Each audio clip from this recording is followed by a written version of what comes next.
Muy buenas, ¿cómo estáis? Hoy os voy a hablar de los gaps en los precios, de las brechas o de los huecos que nos podemos encontrar en los distintos mercados financieros. Este vídeo es una especie de continuación de otro que ya hice, de hecho fue mi primer vídeo sobre velas japonesas, que si no has visto te lo voy a dejar por aquí, porque en ese vídeo ya adelanto un poco qué son los gaps y hoy lo voy a contar más en profundidad. Los gaps, como digo, son brechas o huecos que se producen en los precios de cotización. Es decir, son saltos de precio o precios en los que no hay oferta ni demanda, precios en los que no se cruzan órdenes de compra-venta. Por ejemplo, en el vídeo de velas japonesas que comento, enseñaba cómo funcionaban las velas. Aquí abría una vela alcista, por ejemplo, aquí cerraba. Todas estas están, digamos que comunicadas, pero llega un momento en el que hay un hueco y donde cierra esta vela verde podemos ver que no abre otra vela, sino que hay un hueco alcista, lo que sería un gap alcista, y en este caso abriría mucho más arriba. Entonces todo este hueco, toda esta brecha que ha habido en los precios de cotización han sido precios en los que no se han cruzado órdenes, precios en los que no ha habido ni oferta ni demanda. ¿Por qué se producen los gaps? Los gaps se suelen producir por noticias, ya sean macroeconómicas o microeconómicas. En el caso de las macroeconómicas, pues serían noticias de carácter político-social o catástrofes naturales, todo este tipo de cosas que afectan, pues digamos, a todas las empresas, ¿no? O a todos los activos. Y luego, en el caso de las noticias microeconómicas, pues sería una noticia que puede afectar, por ejemplo, solo a una empresa. Entonces, como hay gaps que son causa de noticias macroeconómicas y microeconómicas, se suele decir que los gaps afectan más a las acciones que a los índices. ¿Por qué? Porque en un índice, digamos, que solo afectan las noticias macroeconómicas, las microeconómicas se ven disipadas. Si una empresa sufre por lo que sea un gap en un índice, se va a ver mucho más minorado, y sin embargo en las acciones impactan las noticias macroeconómicas y las microeconómicas. Por eso se dan más los gaps en las acciones que en los índices. Bueno, ahora voy a hablar de los tipos de gaps que hay, porque aquí hay muchísima información y muchísimo contenido, y es que en el otro vídeo que os comentaba anteriormente yo decía que cuando había saltos en los precios, o bien podía ser por gaps de mercado, o bien podía ser que en una pequeña franja de precios no había habido un cruce de órdenes de compra-venta o de transacciones, ¿vale? Realmente todos son gaps. Cualquier brecha o cualquier hueco que podemos ver en el mercado cuando una vela cierra y la siguiente no abre al mismo nivel, eso es un gap y eso es una brecha. Sin embargo, yo creo que hay gaps que técnicamente lo van a ser, pero yo no consideraría gaps porque son por motivos bastante irrelevantes. Por ejemplo, en muchos gráficos de Forex, para los que hagáis Forex, en el mercado de divisas, vais a ver que en el último decimal de un par que se llama pip, pues muchas veces hay brokers o hay plataformas que os ofrecen un decimal más, entonces sería una fracción de un pip. Y muchas veces en los gráficos de Forex se puede ver cómo hay muchos pequeños saltos, pero que eso realmente no son gaps, o sea, son variaciones de fracciones de pips, que eso no hay que tenerlo muy en cuenta. Entonces, quitando de lado esos pequeños saltos que podemos ver en absolutamente todos los gráficos, que eso yo no lo consideraría gaps, hay muchas personas que llaman a eso gaps, pero yo sinceramente creo que sí es cierto que técnicamente lo son, pero a la hora de estudiarlos y analizarlos, pues no deberían serlo. Hay otros tipos que son los que vamos a ver. Primero me gustaría hablar de los gaps comunes, que son los gaps que podemos ver en todas las sesiones y que se suelen cerrar en esas mismas sesiones o se suelen rellenar en esas mismas sesiones, ¿vale? Que ahora luego los voy a diferenciar porque he puesto aquí los 4 más importantes.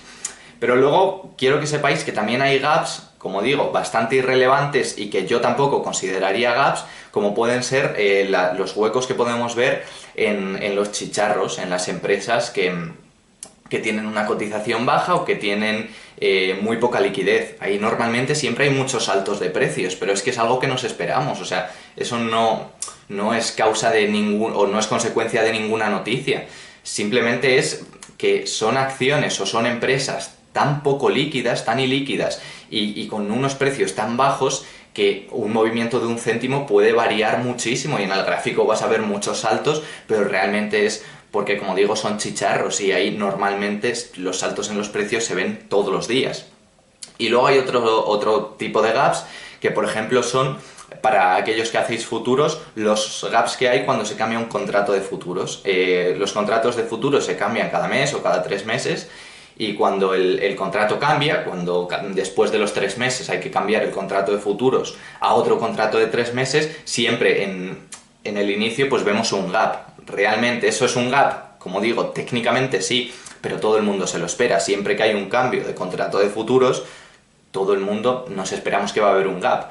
Entonces yo creo que esos son los dos gaps, junto con los gaps muy pequeños, como he dicho, que yo no consideraría gaps porque todo el mundo nos los esperamos.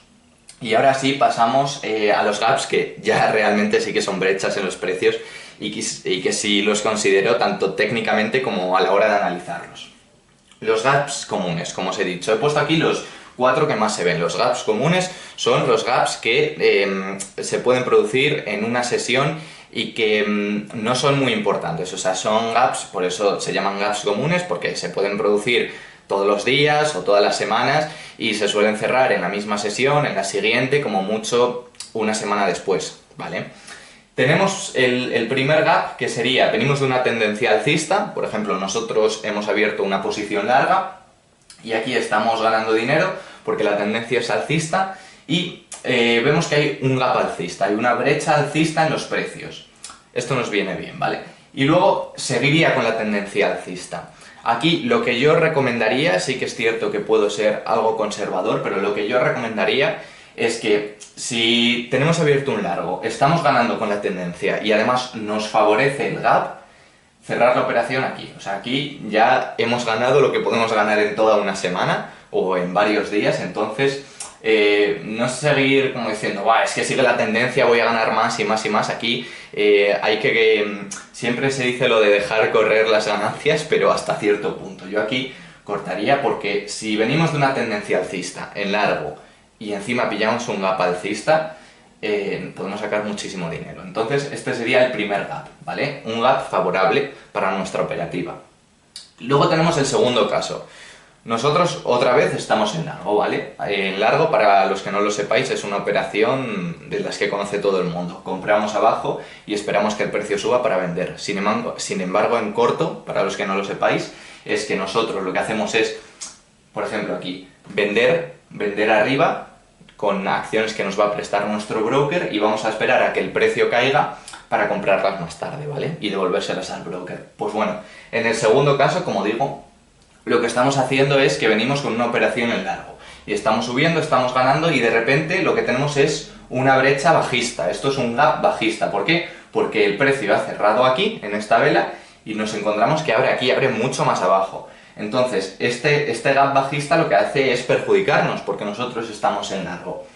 ¿Cuándo recomiendo yo salir aquí? En este punto. Esto es lo que se llama rebote del gato muerto, que ha habido algunas personas que me lo han preguntado por Instagram, porque es un símil un poco bestia que hace la bolsa, pero el rebote del gato muerto quiere decir que normalmente cuando hay una caída abrupta, ya sea por gap o por otro tipo de cosas, suele haber siempre un pequeño rebote alcista, ¿vale? Aunque la caída sea bajista y sea potente, siempre suele haber un pequeño rebote alcista. Entonces nosotros, si estamos en largo, lo que tenemos que hacer es cortar las pérdidas. El mejor punto para cortarlas, aquí, en el rebote, porque luego, si ha habido un gap bajista, lo más probable es que siga bajista la tendencia, ¿vale?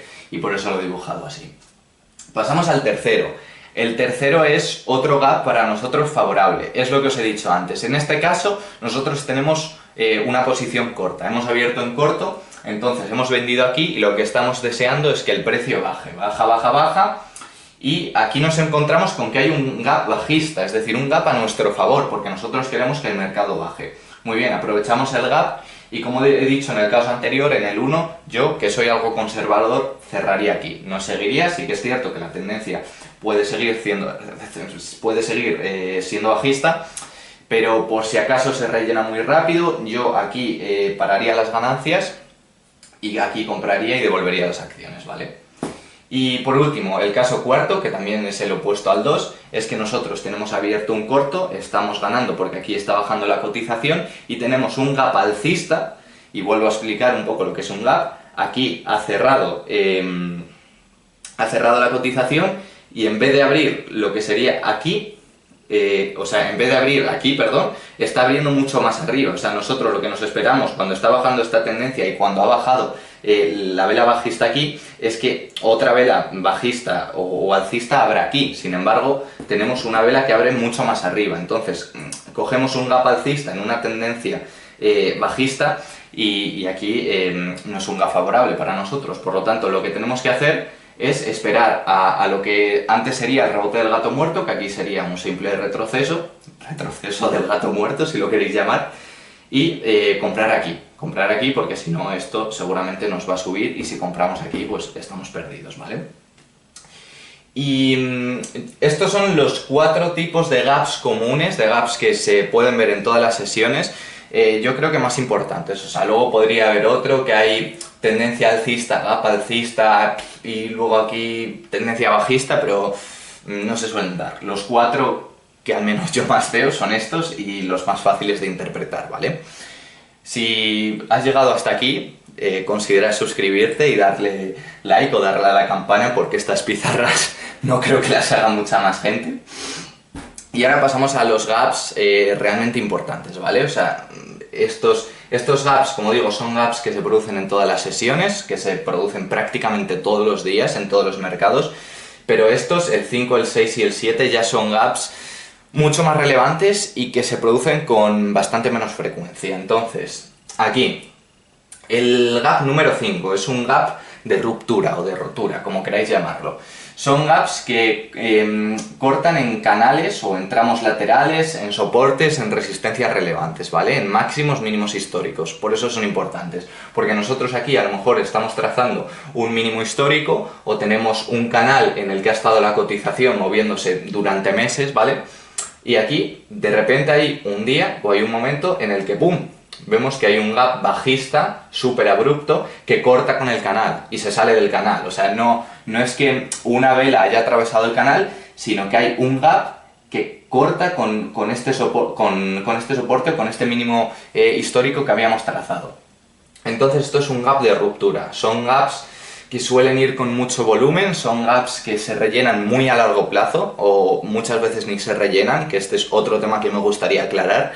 Mucha gente piensa que los gaps siempre se rellenan y cuando ven un gap, por ejemplo, si ven aquí un gap alcista, pues abren un corto porque se piensan que lo van a rellenar a la inversa, o cuando ven un gap bajista, abren un largo porque se piensan que lo van a rellenar al alza. Muchas veces los gaps no se rellenan, o sea, es que hay gaps abiertos desde hace decenas de años que no se han cerrado. Entonces eso de entrar en el mercado cuando hay un gap porque se va a rellenar seguro, yo lo desaconsejo totalmente. O sea, muchas veces no se cierran o se cierran después de muchísimo tiempo. Y es el caso de los gaps de ruptura. Los gaps de ruptura se cierran muy a largo plazo o ni se cierran. Y este sería un caso que aquí lo he reflejado, ¿vale? Luego tendríamos el gap número 6. El gap número 6 es un gap de continuación. Bueno, se me ha olvidado decir del 5 que cuando un gap rompe, digamos que se inicia una tendencia muy fuerte, ¿vale? En este caso se iniciaría una tendencia bajista clara, y esa tendencia bajista va a persistir por bastante tiempo. Y pasando al 6, ahora sí, en el 6 sería un gap de continuación, o continuidad, o escape, no sé, de continuación. Yo lo conozco por continuación. Un gap de continuación lo que hace es como darle la razón todavía más a la tendencia y seguir con la inercia de la tendencia. Es decir, aquí tendríamos una presión vendedora que dicen, sí, esta tendencia es bajista, pues vamos a hacer un gap bajista para que se vea que la tendencia, o sea, que tiene mucha fuerza bajista, que la presión vendedora es fortísima. Entonces, un gap de continuación lo que hace es eso, son gaps con mucho volumen, son gaps que como en el caso del gap de ruptura se tardan en rellenar también mucho tiempo o ni siquiera se rellenan, y lo que hacen es eso, darle fuerza a la tendencia. Es decir, si la tendencia es bajista y hay alguna duda de que pueda ser alcista a corto plazo, no, vamos a hacer un gap bajista, y aquí si tenemos tendencia bajista y gap bajista de continuación, que suelen ser gaps muy grandes y que se ven claramente, significa que la tendencia va a ser bajista por un tiempo, ¿vale? Y luego tendríamos, en el último caso, el gap número 7, ¿vale? Aquí los he puesto todos juntos para que veáis un poco cómo son, pero esta tendencia bajista continuaría mucho tiempo y seguramente sería muy clara y seguiría por aquí debajo de la pizarra y todo lo demás. Pero bueno, gap número 7. El gap número 7 es un gap de agotamiento de tendencia. ¿Qué quiere decir esto? Que aquí la tendencia bajista ya no puede más, la presión vendedora no puede más y va a haber un momento en el que esto va a subir y va a convertirse en una tendencia alcista. Tendríamos un cambio de tendencia bajista a tendencia alcista. En el caso del gap número 7, de agotamiento de tendencia, porque es final de tendencia, esto se ve muy claro. Por ejemplo, aquí podríamos tener otro mínimo histórico o podríamos tener un soporte muy importante y veríamos que se puede acercar el final de la tendencia, ¿vale? Normalmente en un final de tendencia lo que tenemos es un gap de agotamiento. Y un gap de agotamiento suelen ser gaps bastante a corto plazo. ¿Por qué? Porque son de agotamiento, se rellenan en las sesiones posteriores.